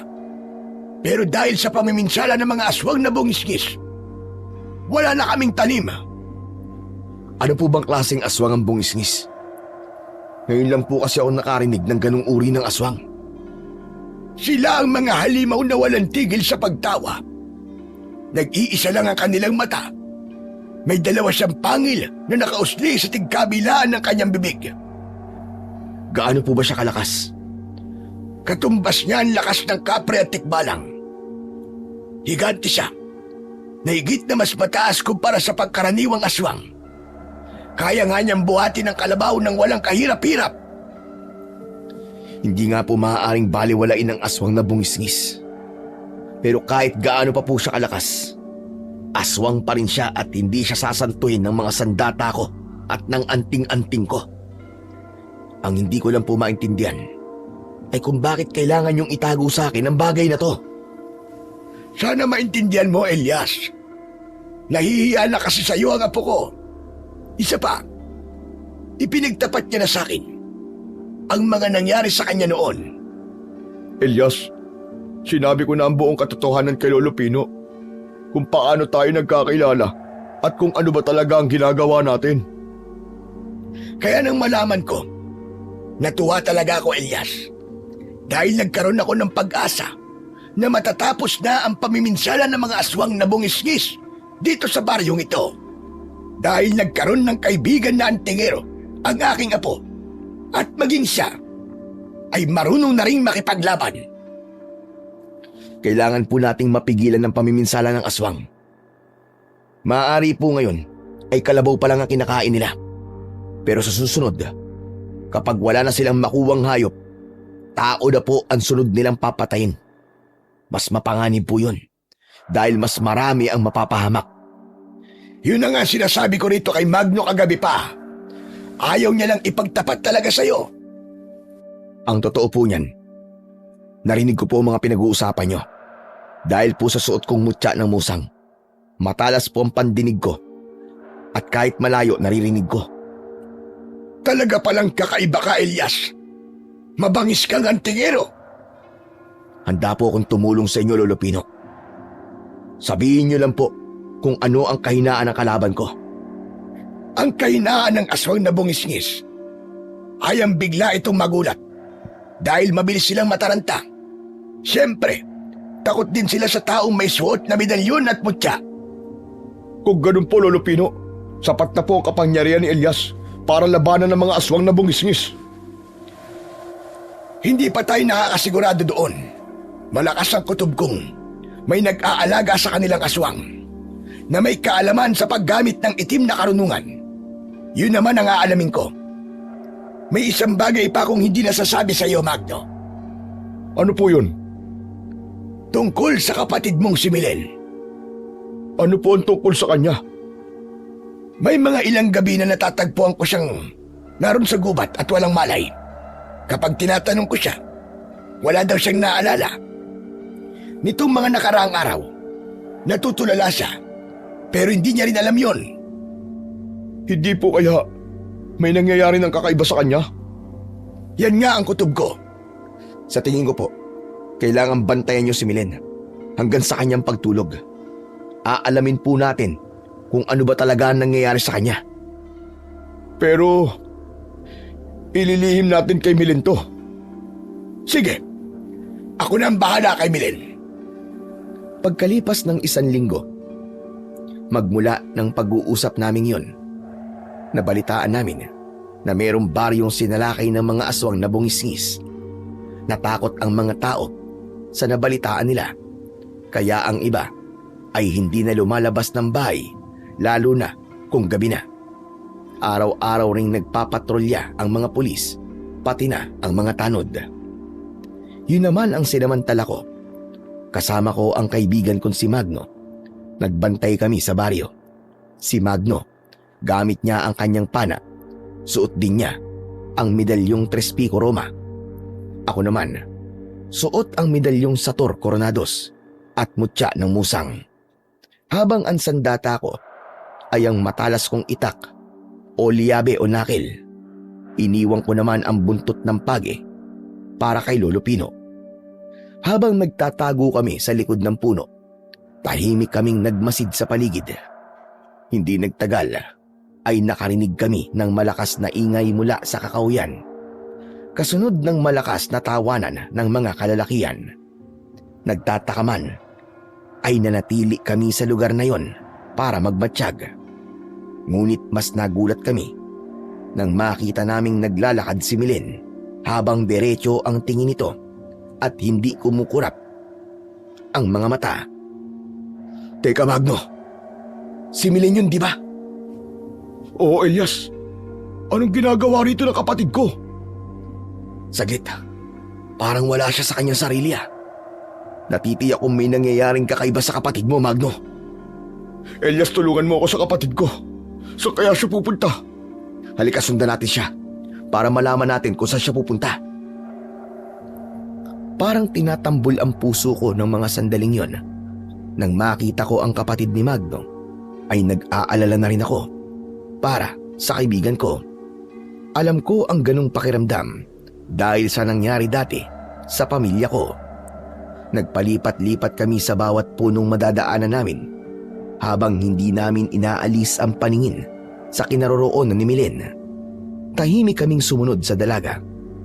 Pagkalipas ng kalahating oras, bigla itong tumigil sa paglalakad. Doon na rin kami dumapa sa damuhan. Elias, hindi maganda ang kutob ko sa nangyayari sa kapatid ko. Tama ka, Magno. Ito rin ang bagay na binanggit sa atin ni Lolo Pino. Hindi rin ako makapaniwala. Maging si Milen, hindi niya alam na nangyayari ito sa kanya. Nasaan na kaya si Lolo Pino? Akala ko bababantay niya si Milen. Baka nakatulog siya at hindi niya na malayang nakalabas na ang kapatid mo. Elias, ano ba sa palagay mo nangyayari kay Milen? Sa tingin ko, ginamitan siya ng hipnotismo ng aswang. Isa itong pagtawag sa pamamagitan ng orasyon para akitin ang babaeng natutulog. Anong mangyayari pagkatapos? Wala siyang maaalala kapag bumalik na siya sa kanyang katinuan. Diyos ko, sino naman ang gagawa nito sa kapatid ko? Natatakot ako, baka mapahamak ang kapatid ko. Huwag kang mag-alala, Magno. Hindi ko hahayaang merong mangyaring masama sa kanya. Tara, kailangan na natin kumilos kagad. Akmang tatayo na sana kami sa pinagtataguan naming halaman nang biglang may nagsalita mula sa likuran ni Milen. Nanlaki ang mga mata namin dahil hindi kami maaaring magkamali. Si Barok ang nakikita naming kaharap ng dalaga. Kasama ang kanyang mga tauhan na puro nakasuot ng balabal na itim. Para silang mga kulto na nakaharap sa kanilang alay. Dahil doon ay kinabahan ako. Natitiyak kong meron silang binabalak na masama sa dalaga. Ngumisi si Barok habang hinahaplos ng likod ng palad nito ang pisngi ni Milen. Doon ko lang napagtanto na talagang wala sa sarili ang dalaga dahil kung hindi, tiyak na magwawala ito sa ginagawa sa kanya ni Barok. Walang iyang Barok na yan. Magbabayad siya sa akin sa ginawa niya sa kapatid ko. Huminahon ka muna, Magno. Kailangan natin magplano kung paano natin maitatakas si Milen. May kakaiba rin sa mga taong yan, sigurado ko. Kailangan natin sila sundan. Teka, bakit natin yung gagawin? Iligtas na natin kagad si Milen. Kailangan nating malaman kung saan sila nagkukuta at kung saan nila dadali ng kapatid mo. Sa ganung paraan, tiyak na wala na silang takas sa atin. Pinigilan ng kaibigan ko ang kanyang sarili na wag munang sumugod kay Barok.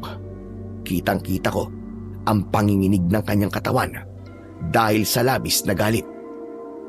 Ipinagpatuloy namin ang pagsunod sa mga ito hanggang sa humantong kami sa isang malawak na patag na talahiban. Sa gitna nito ay merong lamesa na gawa sa malapad na bato. Pinag-aralan naming mabuti ang kilos ng mga taong naroroon. Marami na ang nakaabang sa mga ito at halos lahat ay nakasuot ng balabal. Parang sinadya ang pagkakadiskubre namin ng mga oras na yon dahil nagkataon na bihag nila si Milen. Elias, anong ginagawa nila? Magsasagawa sila ng ritual, pare. Pero bakit ganyan ang suot nila? Dahil isa silang angkan ng mga kultong aswang. At si Milen ang gagamitin nilang alay. O di kaya naman, may iba pa silang pinaplano. Kung ganun, si Barok ang mangunguna sa ritual, ganun ba? Tama ka, Magno. Paano mo nalaman ang tungkol sa ganitong ritual? Nangyari na to sa aking mag-ina. Nang pag-alayin nila ng tao, ang aswang na matiglaag nun. Layunin nito na mabigyan ulit ng bisa ang kanilang bertud. Elias, tignan mo. Bumunot ng punyal si Barok, oh. Parang sasaktan niya ang kapatid ko. Akmang tatayo si Magno, ngunit pinigilan ko ito. Umiling ako at doon nga ay nakita kong ngumisi ng nakakakilabot si Barok. Para bang nag-ibang tao ito. Parang di ko na matitiis to, Elias. Kailangan ko nang iligtas sa kapatid ko. Magno, sandali! Hindi ko na nga napigilan ang biglang pagsugod ni Magno. Kaya napilitan na rin akong sumunod sa kanya. Maya-maya pa, biglang tumigil si Magno ilang metro ang layo namin sa kinaroroonan ni Barok at Milen. Hayop kayo! Anong ginagawa niyo sa kapatid ko? Aba! Nandito pala kayo! Sagutin mo ang tanong ko. Anong ginagawa mo sa kapatid ko? Wala pa akong ginagawa sa kanya. Dahil hinihintay ko talaga kayo ni Elias. Ipapakita ko sa inyo ang ritual kung paano kong uubusin ang dugo ni Milen.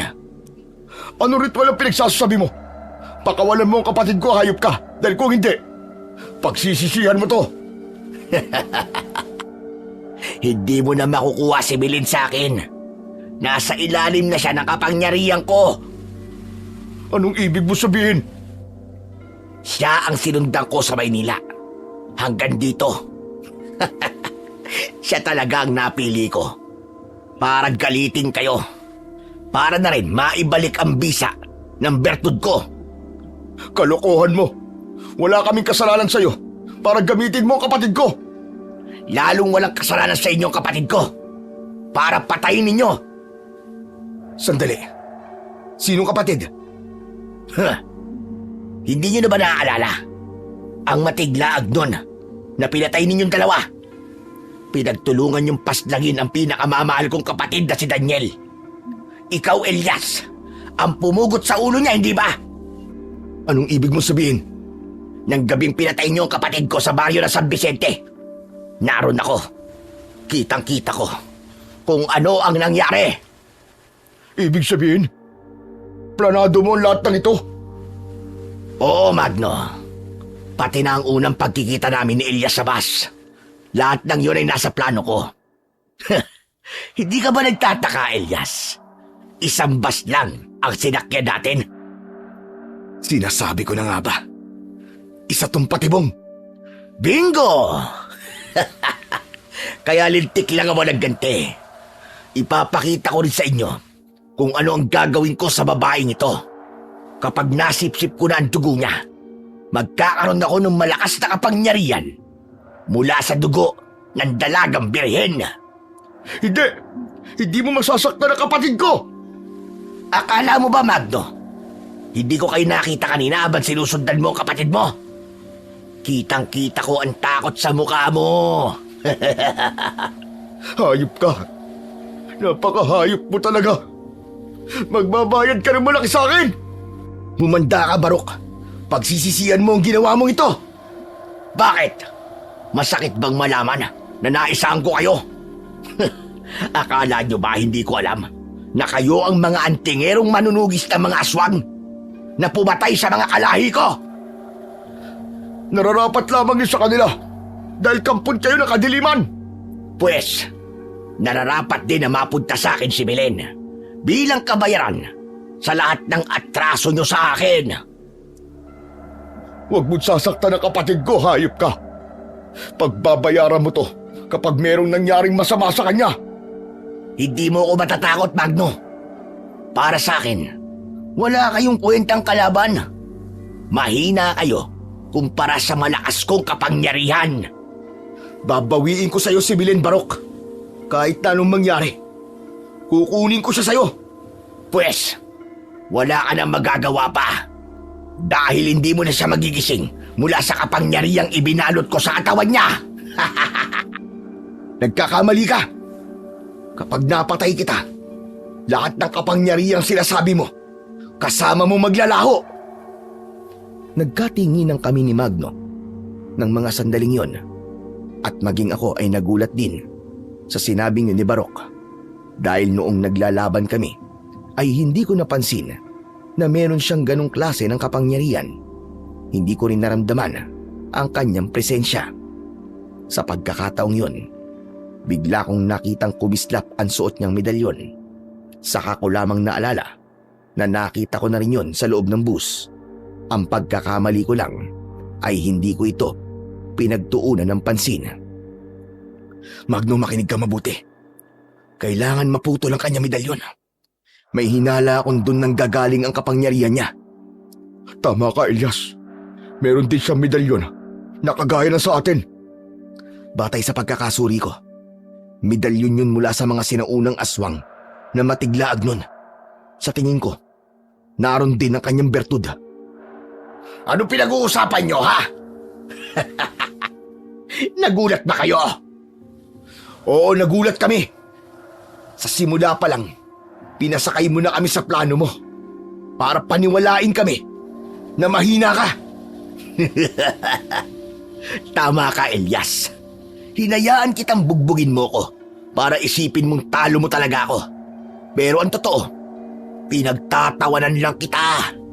Dahil ang lahat ng sugat na nilikha mo sa katawan ko ay mabilis ding nagilom. Pero ngayon, hindi ko hahayaang makaligtas ka pa. Itinaas ko ang aking itak bilang hudyat ng pagsisimula ng laban. Itinutok din ng kaibigan ko ang hawak niyang pana. Nakakailang hakbang pa lamang kami nang biglang nanigas ang buo naming katawan. Para bang may malakas na puwersang pumipigil sa amin na gumalaw. Tanging ang mga mata at bibig lang namin ang nakakakilos. Talagang masyado niyong minamaliit ang kapangyarihan ko. Hindi ako pupwesto rito kung mahina akong nilalang na kagaya ninyo. Kung natalo nyo ng mabilis ang kapatid ko, pues, ibahin nyo ako.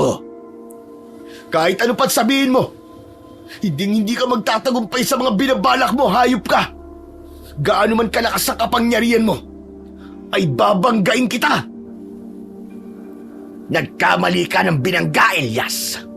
Dahil sisiguraduhin kong dito na kayo mamamatay. Umalingaw-ngaw ang malakas nitong tawa na lalong nakadagdag sa paghihirap ng kalooban namin ni Magno. Elias, hindi ako makagalaw. Ano nangyayari sa atin? Magno, ginagamitan niya tayo ng itim na kapangyarihan. Mag-focus ka lang sa orasyong itinuro ko sa'yo para makagalaw ka. Ako naman, sisikapin kong matalo ang orasyong ginamit niya sa atin. Pero, paano tayo tinablan ng orasyon ni Barok? Dahil lumapat sa ating katawan ng kamao niya. Isang paraan yun para kumapit ang orasyon niya sa atin. Madalas na ang pagkapit ng orasyon ng aswang sa isang antingerong kagaya ko ay ang pagdampi ng palad o kamao niya sa katawan ng taong target niya. Sa pagkakataong yon, alam ko na kagad kung anong agimat ang gagamitin ko sa kanya. Kaya nang akmang sasaksakin niya na si Milen, sinimulan ko na kagad ang orasyon habang hindi ko inaalis ang paningin ko kay Barok. Teka, ano nangyayari? Bakit di ko matuloy ang pagsaksak sa katawan ni Milen? Dahil yun sa aking medalyong Sator Coronado, gumamit ako ng orasyon para uminit ang kanyang pakiramdam. kagaya ng ginawa ko sa kapatid niya. Ano to? Ano nangyayari sa akin? Bakit ganito ang pakiramdam ko? Ang init! Hanggat hindi mo tinatanggal ang kapangyarihang bumabalot sa aming katawan, hindi rin matatanggal ang init na nararamdaman mo sa katawan mo. Hanggang sa mapaso ka, na para bang sinisilabang ka ng apoy. Kinontra ko lang ang orasyon mo, kaya mamili ka. Hindi maaari. Dalawa lang ang kapangyarihan mo. Hindi lang dalawa, ugok. May kakayahan din akong umusal ng orasyon na tatapat sa kapangyarihan mo. Hayop ka. Alisin mo ang orasyong nakabalot sa katawan ko. Dahil kung hindi, pupugutan ko ng ulo si Milen. Bakit di mo subukan? Yun ay kung may gagalaw mo pa ang kamay mo. Habang hindi kami nakakakilos, hindi ka rin makakagalaw sa kinatatayuan mo. Liktik na yan. Hoy kayo! Anong tinatayo-tayo niyo dyan? Atakihin niyo na sila! Mga inutil kayo! Hindi rin sila makakagalaw. Mga alagad mo sila, hindi ba? Kaya damay sila sa'yo. Maliban na lang kung may ibang taong darating na hindi kasama sa lugar na to. Tsak, mapapatay kami. Kitang-kita ko ang pagkalito sa muka ni Barok. Kaya hindi nagtagal ay unti-unti naming naramdaman ang pagluwag ng puwersang nakabalot sa aming katawan. Masyado kong minaliit ang kakayahan mo, Elias. Yan ang malaking pagkakamaling ginawa mo, Barok. Kaya naman, magbabayad ka sa akin ngayon. Agad na kumilos si Barok, hindi para umatake sa amin, kundi ang ituloy ang pagsaksak sa natutulog na si Milen. Mabilis kong dinukot ang liyabe sa aking bulsa at ibinato ko ito kay Barok. Tumama yun sa kamay nitong may hawak ng punyal. Ngunit tuloy lang ito sa pag-atake. Nagulat na lang kami nang biglang may sumalo sa kamay nito. Isang taong nakabalabal din. At nang matanggal ang sombrero nito, ay nagulat kaming si Lolo Pino ang naroon. Lolo Pino? Agad na siniko ng matanda ang muka ni Barok. Sabay dukot nito sa naiwan kong buntot ng pagi. Ito ang ginamit ng matanda. Magkakasunod na hagupit ang ginawa nito sa katawan ni Barok, kaya nabitiwan nito ang punyal. Kitang-kita namin ni Magno kung paanong umusok ang katawan ni Barok. Nakipagpambuno ang matanda kay Barok, pero dahil mas malakas ang pinuno, hinawakan nito sa leeg ang matandang si Lolo Pino, sabay binalibag sa lupa. Lolo Pino! Hayop ka!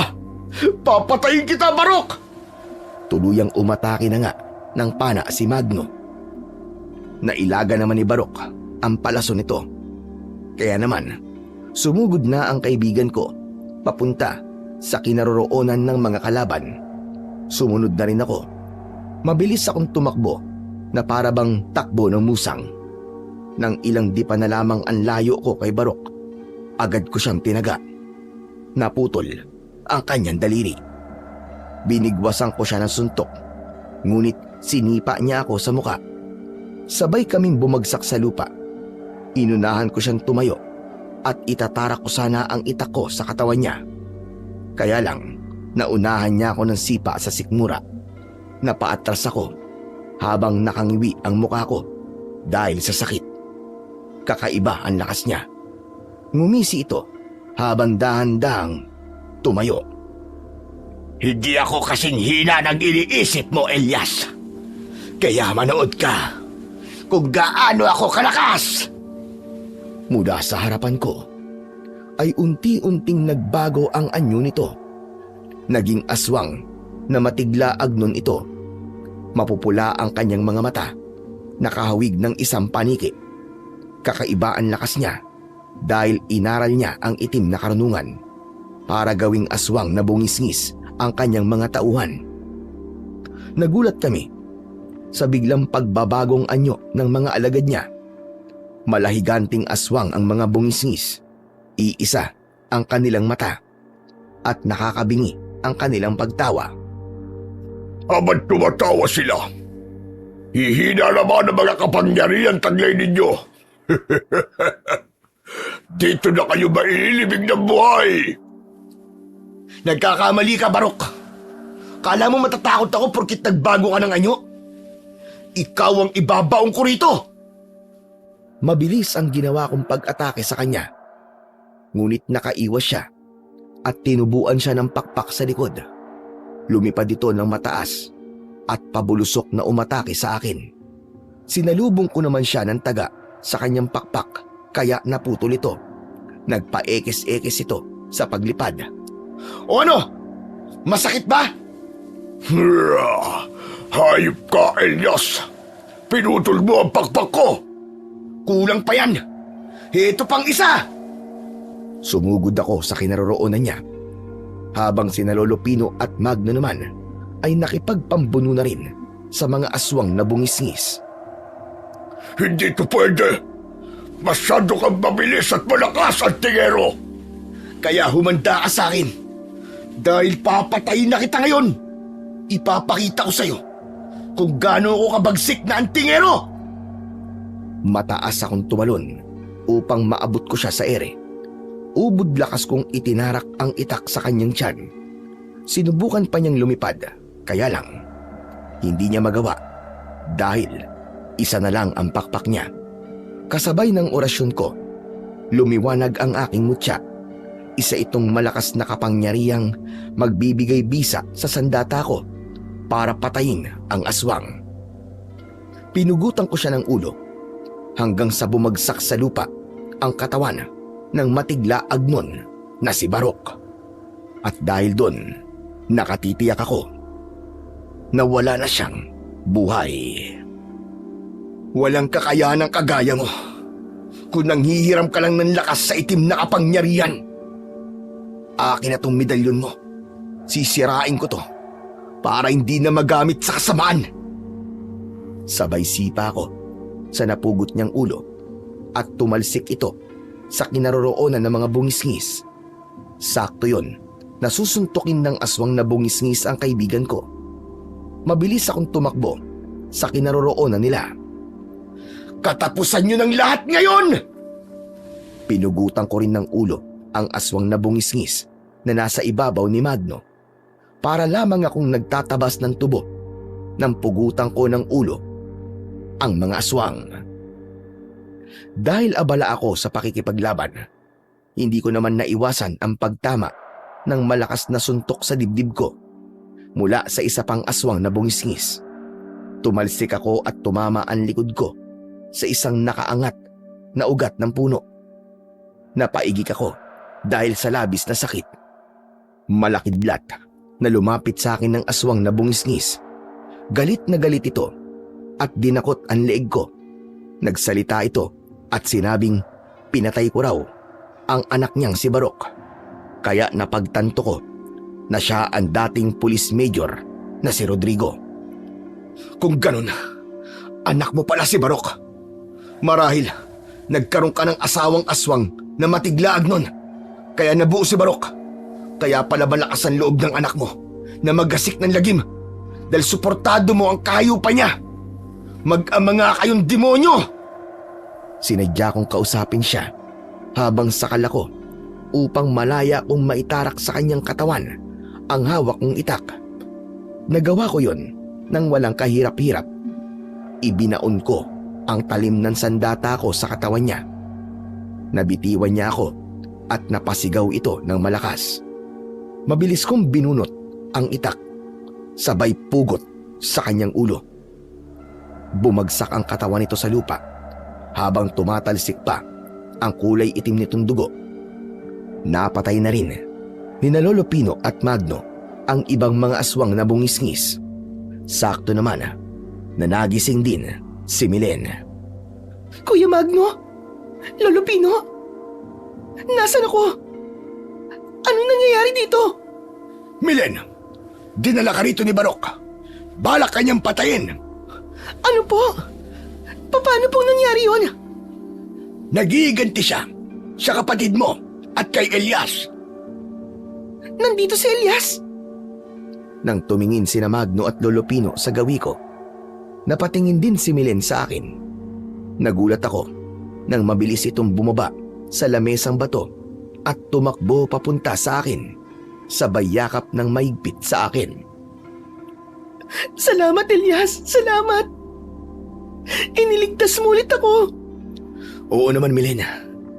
Gagawin ko talaga yun sa lahat ng pagkakataon. Pero, bakit mo ba ako palaging inililigtas? Sabay bitaw nito ng yakap sa akin. Lumapit na rin sa amin sina Magno at Lolo Pino. Mahalaga ka sa akin, Milen. Dahil kapatid ka ni Magno. Talaga bang yun lang ang dahilan, Elias? Sira, tara na nga. Baka kung saan pa mapunta ang usapan natin. Nauna akong maglakad sa kanila.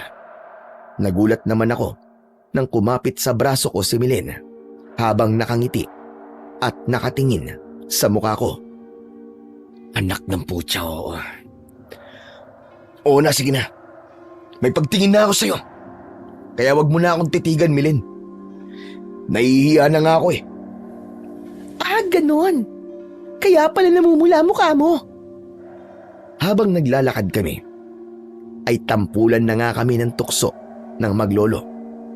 Hanggang sa makarating kami sa bahay. Ang nangyari sa Talayban ay balita sa mga karatig barangay. Lalo na ang mga baryong nabiktima ng mga aswang na bungisngis. Laman ng kanilang usapan ang dayong antingero na umubos sa mga aswang na bungisngis. Nakilala nila akong lahat at sobra silang nagpasalamat sa akin. Pagkalipas ng 1 taon, ay tuluyan ang natahimik ang baryo ni Magno, ni Milen at ni Lolo Pino. Marami akong natutunan sa mga nangyari sa akin. Isa na roon ang pagpapahalaga sa isang kaibigan. Hindi pala dapat maliitin ang mga kampon ng kadiliman dahil kung hindi mo makabisado ang kanilang kapangyarihan ay maaari ka palang mabigo at mapahamak. Ngunit kung nasa panig ka ng kabutihan, hindi ka pababayaan ng Diyos kahit gaano pa kalakas ang kapangyarihan ng isang antingero. Kung walang gabay ng Panginoon ay mawawalan din ito ng saysay. Kaya kung meron man akong dapat ipagpasalamat, yun ay ang hindi ako pinabayaan ng dakilang lumika.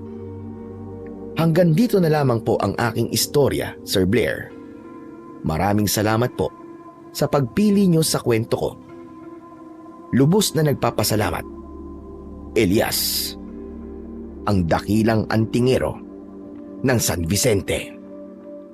Sa kwentong inyong napakinggan, pinatutunayan lamang na sa mundong puno ng pagbabago at pagsubok, tunay na napakalaking biyaya ang magkaroon ng isang kaibigan na hindi ka iiwan sa oras ng hirap man o ginhawa.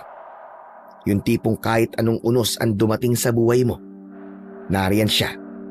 Handa kang damayan, unawain at ipaglaban kahit pa ikaw mismo ay pinanghihinaan na. Ang ganitong uri ng pagkakaibigan ay hindi nasusukat sa dami, kundi sa lalim ng samahan at sa tibay ng paninindigan ninyo sa isa't isa. Parang higit pa sa magkapatid ang turingan. Walang iwanan, walang talikuran, at walang sukuan, sapagkat totoo ang kasabihan na mas mabuti ng iisa ang kaibigan ngunit tunay at tapat kaysa marami nga, ngunit puro pansamantala at kayang ipagpalit ka anumang oras. Sabi nga sa Biblia, sa Kawikaan 17:17, ang kaibigan ay nagmamahal sa lahat ng panahon at ang kapatid ay isinilang para sa panahon ng kagipitan. Kaya kung ikaw ay biniyayaan ng ganitong klaseng kaibigan, ingatan mo siya, palagahan at suklian mo ng parehong katapatan at pagmamahal ang kanyang ipinakikita sa iyo. Sa huli, ang tunay na kaibigan ay hindi lamang kasama sa saya, kundi sandigan sa lungkot at lakas sa panahon ng kahinaan. Huwag natin sayangin ang ganitong uri ng samahan, sapagkat bihira ito at hindi madaling matagpuan. Ang tunay na pagkakaibigan ay hindi nasusubok sa dami ng pinagsamahan, kundi sa tibay ng pagsasama sa gitna ng pagsubok. Kaya piliin mong maging tapat na kaibigan at pahalagahan ang mga taong nanatili sa iyo kahit kailanman. Maraming salamat po sa inyong walang sawang pakikinig at pagsuporta sa aking mga YouTube channel. Huwag niyo rin pong kalimutang mag-subscribe at i-hit ang notification bell para sa mas marami pang makapigil hininga na mga kwentong aswang at katatakutan mula sa mundo ng kababalaghan. Hanggang sa muli po, at pagpalain kayong lahat ng ating dakilang Diyos na siyang pinakamakapangyarihan sa lahat.